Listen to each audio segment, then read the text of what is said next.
Alf, are we good?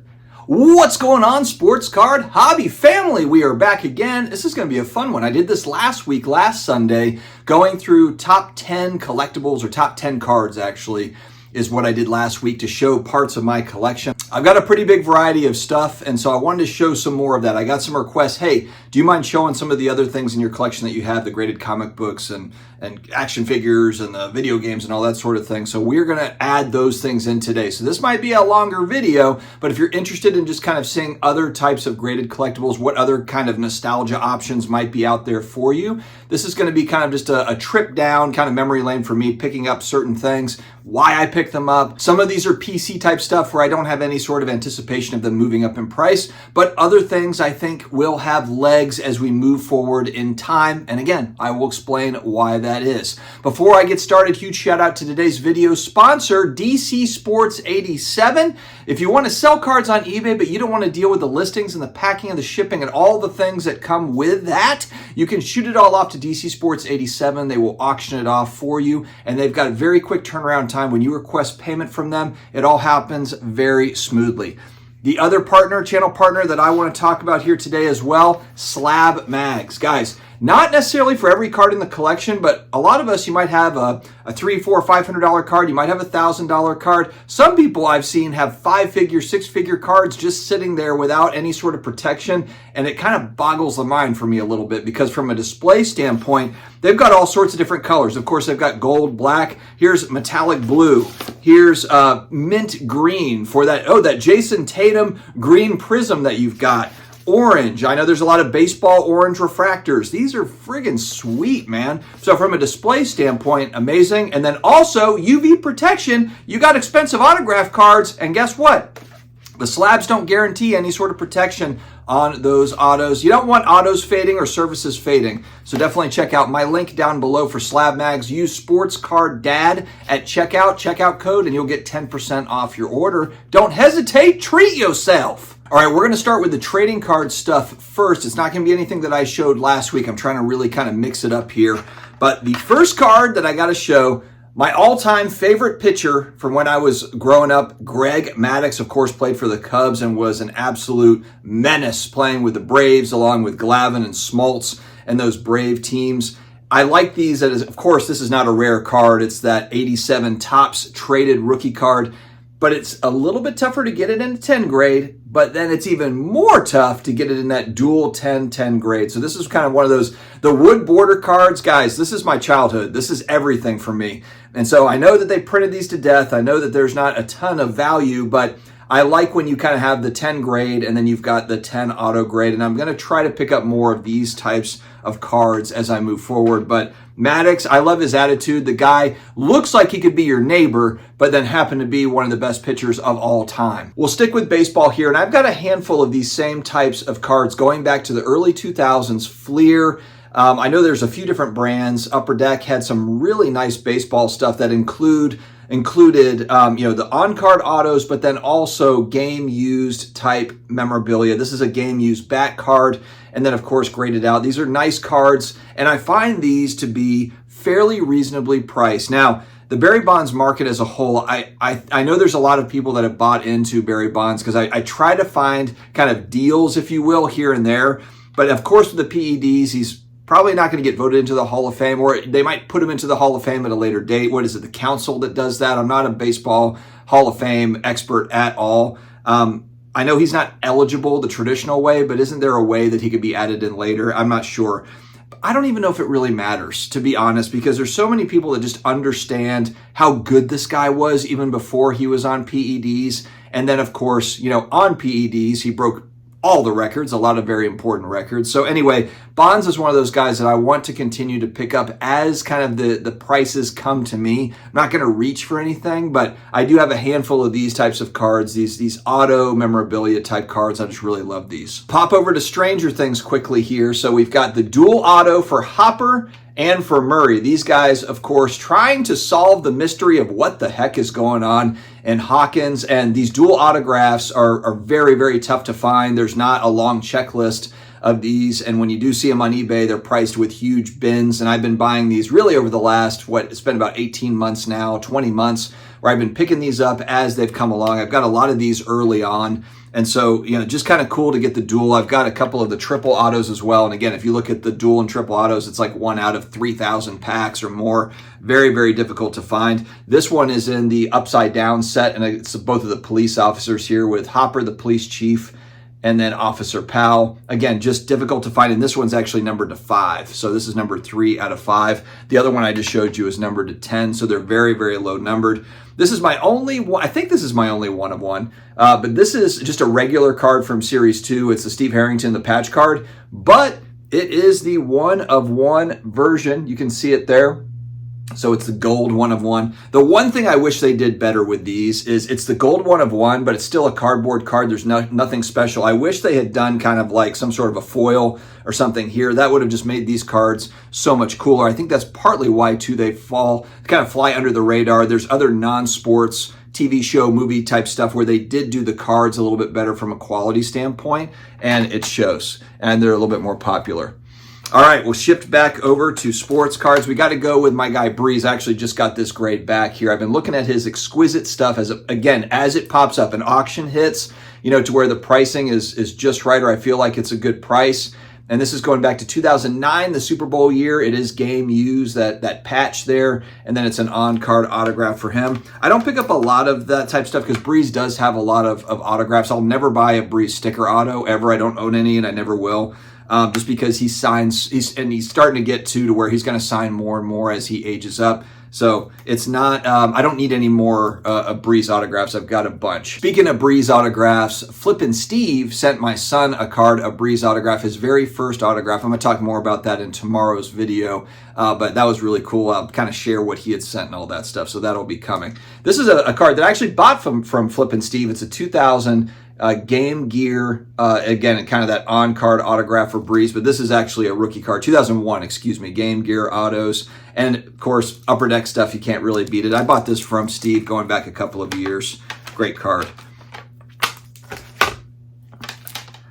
All right, we'll kind of flip over to the Panini era stuff. This is one that you might be thinking, oh, that's just kind of a basic silver prism. It's a 2018. For 2018, the silver prisms are short printed for football. And so to get it in a 10, I've got it in a 9 and a 10. I actually have 3 copies of this card. I'm not saying they're mega rare. They're not numbered, but they are more hard to find than in other years. So you might be thinking like, that's just a very basic silver prism card. But this year it was special in that way. All right, I'm kind of a sucker for these tie-dye cards, and these are both select. So it's 2016 and 2017. They're both numbered out of 25, and I just like how the tie-dye stuff looks. I've got actually a die-cut Brady card in a BGS 9 that I also just really enjoy. I don't know what it is about the tie-dye, but compared to some of the other ones, and they also happen to be lower numbered. So they're usually out of 25, the tie-dyes. This is one that had popped up. The gold prism, Marcus Colston, the Quiet Storm. I didn't care about the grade, obviously. It was just more about getting the gold prism. Going back to 2015, where they didn't really have a lot of parallels, not like they do now. They did have parallels, but not even close to what they've got in today's prism stuff. Marcus Colston, one of the all-time Saints greats and a big target for Brees. Here's the tie-dye card for Brady that I was talking about. I got this one going back maybe a month or two ago, but as Brady's stuff kind of starts to subside a little bit, I'm not saying it's not expensive. He has a lot of expensive cards, but I'm just picking my spots with this stuff. Here's another card that's come down a lot in price, or I won an auction at $205 for this card going back a few weeks, and another one sold I think for $195 or $198 here recently. It's a PSA 10. It's the blue, kind of that color match select, numbered out of 149. Again, you're going back to 2016. A lot of people, they don't understand that if you go pre-2020, yes, there are a lot of parallels. I'm not saying that there's not, but as you go back down closer to 2012 and 2013, which was first year select football, it gets less and less. They kept on kind of adding in colors and more parallels. And so I like to collect kind of those parallels going back in time. 2017 for me is always going to be special because it is that Mahomes rookie year, and I really, really like the design of 2017 Prism. This is the Purple Crystals version. It's numbered out of 75, and I've got a couple of copies of it. As they come up in 10s, and actually I've been thinking too about maybe getting even kind of 9s as they pop up in those lower numbered stuff. And I've gotten some of like the ones that are numbered out of 50 and 99 and that sort of a thing. All right, so my favorite These are these case hit kind of these deals. The stained glass is my favorite insert card if I'm looking at Prism football going back, and this is 2017 again. I like buying Brady during the Mahomes year because I look at Mahomes as kind of like the Brady, the Michael Jordan of today. He's the guy now, and so I like having kind of Brady stuff in 2017 year. Here's a card I picked up at the Atlantic City National going back a couple of years now. It's amazing how time flies, but it's the true Barkley rookie card. It's the BGS 85. I know everyone will say, oh no, 86 Fleer is. These are those star cards going back. I just like, Star, the one thing they've really got going for them, you might not like the design of the cards or whatever, but the photos on Star cards are amazing. They've got so many different kind of mini sets with Star. This is kind of considered his Star rookie card, this Barkley card. So I picked this one up going back, and I enjoy the Star cards a lot. I know there's a lot of controversy around them. There's a lot of parts of Star cards that are not correct. There's a lot of assumptions and different kind of theories out there that are not correct. I've studied up on Star, and I really do like those. And yes, you do have to be careful, of course. There's a lot of fakes, replicas, that sort of thing, but there is plenty of good stuff out there. All right, so going back quickly to the Atlantic City National, I didn't get this at the Atlantic City National. I picked this up maybe about 6 months ago, but this is one of those promotional packs for the Stranger Things booth that they handed out at the National. This was the largest booth at the Atlantic City National going back a couple years, was the Zero Cool. Now, I don't know what the hell they're doing. I guess maybe they put all of their effort into that booth and they haven't done anything since. But they were handing out these promotional packs that had, kind of the cards showing these new season 4 cards coming out. This is an unopened one, obviously. They are limited. They didn't have very many of these. And so I picked this up off of eBay. I'm just going to hold on to it, put it away. All right, first year exquisite football, Barry Sanders, rookie card, on-card autograph card, and it is numbered to 35. Again, got this a few years ago, kind of a cool little slab mag to pop into it. And of course, they've got the mag, kind of those mag holder things you can put it in, so you can even it doesn't have to be a graded card. They've got them for just magged cards, which again is very, very cool. All right, that will end the trading card segment of the video. Now we're going to move over to some of the other collectibles that people wanted to see. What else do you got over there? All right, so graded games. This is a thing. Some people are into it, some people are not. I've been into it for the last few years. I've been kind of, again, picking my spots with it. They've been very expensive.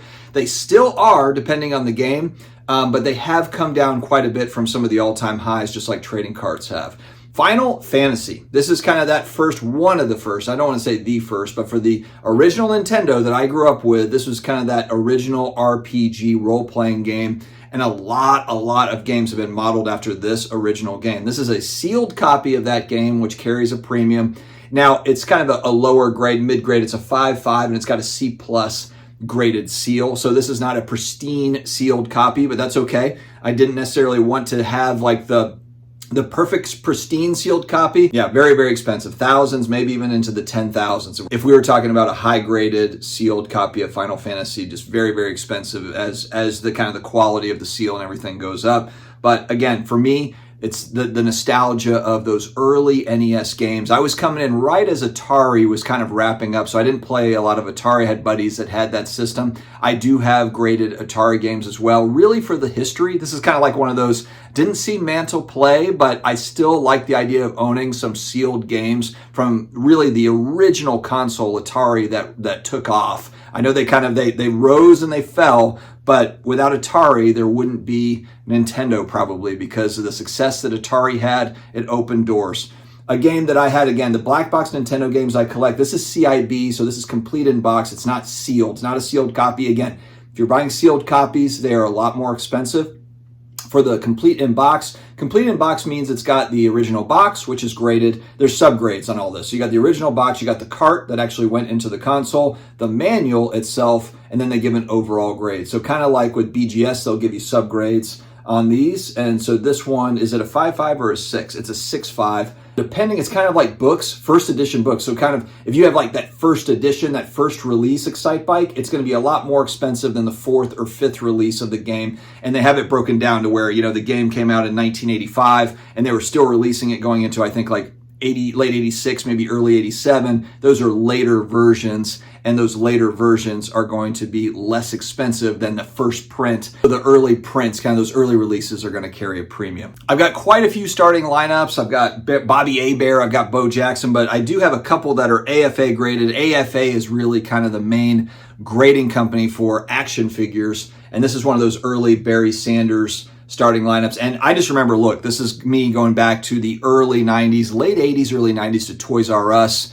And Toys R Us was kind of the mecca for everything. It's really, really sad to me that I can't take my kids to a Toys R Us. Really, actually, for me to relive my childhood here in the United States. I think there's some that are still open in Canada, but I really hope that they bring this back just for the Americana of it. Again, people will laugh at this, but there is a historical element to the toy stores of old. The KB Toys and the Toys R Us's were very important to our childhood. If you're, late 30s to late 40s, then you know exactly what I'm talking about. So this is one of those early Barry Sanders. I don't think this is the first one. It might be the first one. It might very well be the first one, but I can't really remember. But I've got a few of these graded. I've got Favre and Emmett Smith, and I've got Barry Sanders, and then I've got a bunch that are still sealed like this that are not graded out. All right, let's shift over, take a look at a few comic books. I've got quite a few, again, graded comic books. This one was just an obvious one for me. This is a 9.8 is basically like a 10 grade in cards for comic books. That you can get a 9.9 and a 10, but that's kind of like getting, BGS 10 pristine, or like a gold label or something like that. They're just not as common. So this is, again, one of those kind of, it's, highly, highly produced, mass-produced book, but just going back in time, I remember being a 11, 12-year-old and owning this series of books for Beavis and Butthead. Ghost Rider, #1. This is another one going back to 1991, 92. That just kind of popped off the newsstand at you, and so I wanted to get one of these copies in a really nice grade. A couple of the Silver Age or vintage comic books that I do have. I've got a giant size X-Men and a CGC 8.5.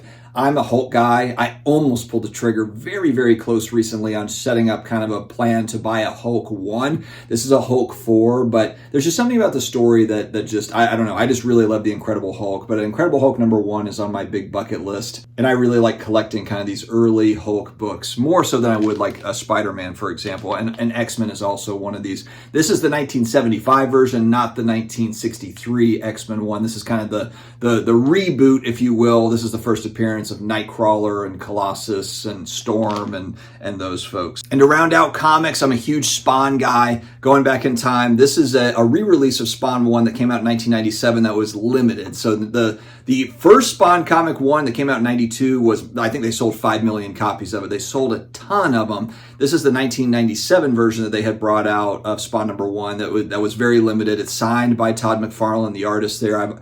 I had a red signature copy of this going back to about 2020 that I sold kind of during the comic book boom, and I recently got this one back. I've always wanted to have this book back, and the prices have been kind of coming down here over the years, and I got it at a good price. And you might notice this is a prototype for a comic book SlabMag. SlabMag doing big things, literally big things. So it's the card version of SlabMag wrapped around a comic book. I'm really excited to talk more about these as we get later into 2024. All right, guys, I'll kind of finish it out, but some other kind of odds and ends. Mad Balls. If you grew up at the same time I did, you remember these. I love looking for these in-box, kind of in good shape Mad Balls. This is the Series 2. I think it was 1988 or 89 when these came out. I've got 4 of them.